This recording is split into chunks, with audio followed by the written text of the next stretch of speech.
I got to ask your opinion. What did you think of Cody, quote unquote, finishing the story at WrestleMania? I know that you go way back with his dad, and Yeah. obviously think a lot of Dustin, and we're around to see Cody really coming through the ranks in WWE, and then when he ventured off and helped start AEW, you were one of the first people he called, and what a big moment this was. And Yeah, he came out to my house in Oklahoma to do some vignettes, little videos and stuff. He took it seriously hiring Jr. yes, And I really appreciated that. I love that kid. You know, God Almighty, he's ornery little ass as always when he could out of school and so forth. Uh, and Mama Rhodes would allow him to. He'd come with Dusty to TV and things of that nature. Good kid. Love the kid. He's got a heart of gold, and he worked his ass off to get to that point on Sunday night to have the match. I thought the match was really good, solid, told a great story, because I was expecting what the end was going to be, like many people. And if you thought that, then you're right, as was I on that one. Uh, they were booked into a corner. They had to switch the title, or it would have upset a lot of apple carts.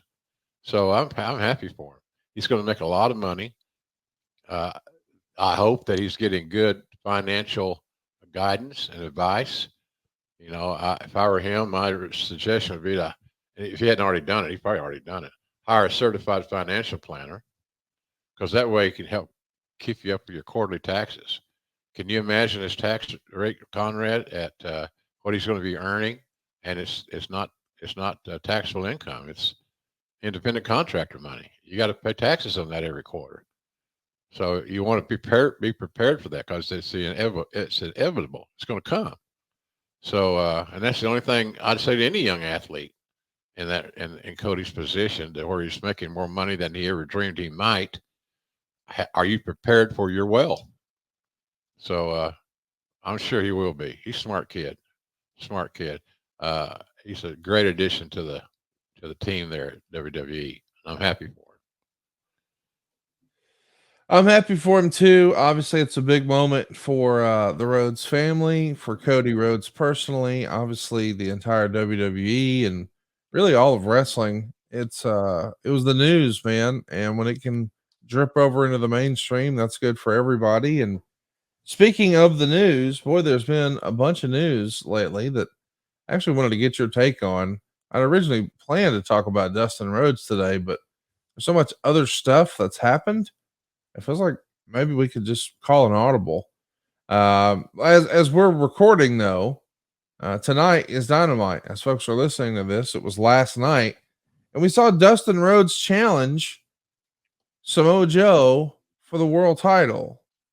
And I found the timing of that to be interesting, and I wanted to see what you made of it. I, for one, love the idea of Dustin challenging for the world title, but the timing of this match happening just a few days after his brother challenged another Samoan named Joe for the world title is interesting. it. What do you make of that timing? I never looked at it that way, Conrad. Your mind is funny. It's unique. Uh, hey, I was going to tell you before we get off the Cody topic.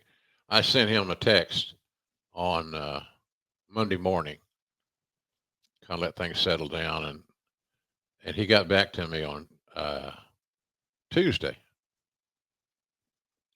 and I just said, I'm proud of you.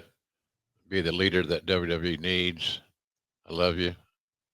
And his response to me was, "I did it, cowboy."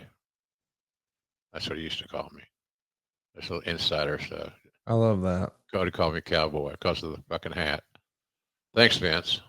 I can't leave the house now without my hat, seems like, but I do. Anyhow, my black hat ain't a big deal at Publix. So I'm so proud of that kid. But what were we talking about? About his brother challenging for the Oh yeah. AEW title. Well, it's good exposure for Dustin. Yeah. Uh, he's in a key spot where he can perform. Uh, there won't be any. I don't think there's any timing issues and things of that nature. but he deserves the opportunity. Dustin is still a really good worker. Yeah. And, we make too much of these 50 or whatever, how old he is. Hell, I don't know. I don't care.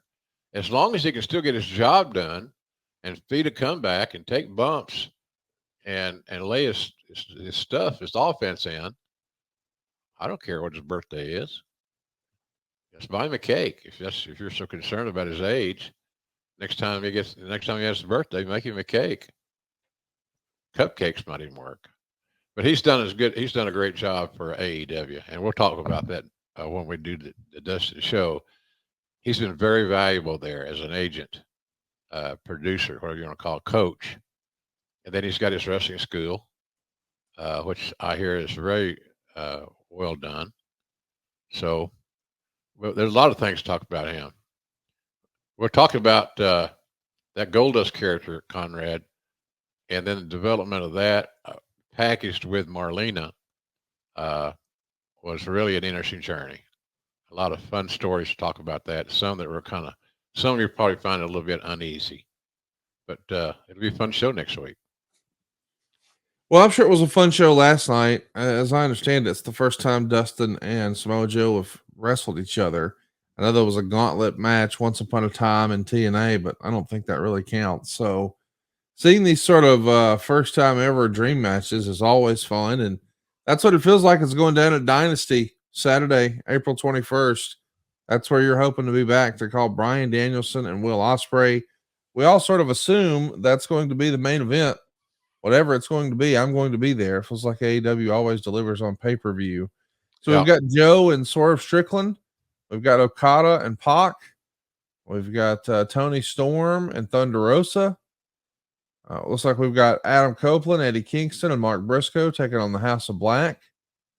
We got Julia Hart versus Willow Nightingale. And it certainly looks like it's the Young Bucks versus FTR for the now vacant AEW World Tag Team titles. If you got those guys in a tag match and you got Ospreay and Danielson in singles action, I don't think anything else on the card matters all that much. You're going to have a good pay-per-view when it's all said and done. I think we've probably just talked about the opening match and the closing match. Yes, sir. That might be a thought to look forward to. If I was making the lineup or helping with the booking or something, I probably would suggest that. And the suggestion would be start off with the Bucks and FTR, fresh audience. They're hot. They're energized. They'll be motivated, and start out because this tag match should be classic. They're two of the best tag teams currently in the business, and I say that with probably not enough fanfare, but they're both really good at what they do, and they're students of the game, and they know how to get a tag team match over. And then I don't know how you close anything but Danielson and Ospreay. I don't know how you, because if you're a wrestler, Conrad, seriously, would you want to follow that? No, I wouldn't. Close with because this is one of the most eagerly anticipated main events that I can remember AEW booking. Tony Khan reached into his inner fandom to give us this match. I can't. It's the reason that I want to come to St. Louis, other than seeing the guys and fans and so forth. But I'd love to call that match because I can envision the story that those two dudes are going to tell. I can't wait. It's going to be a hell of a match. AEWTIX.com is where you can pick up tickets and go see JR in person. We're hoping, knock on wood, that JR is on that call. And what a match to come back to. That's AEWTIX.com.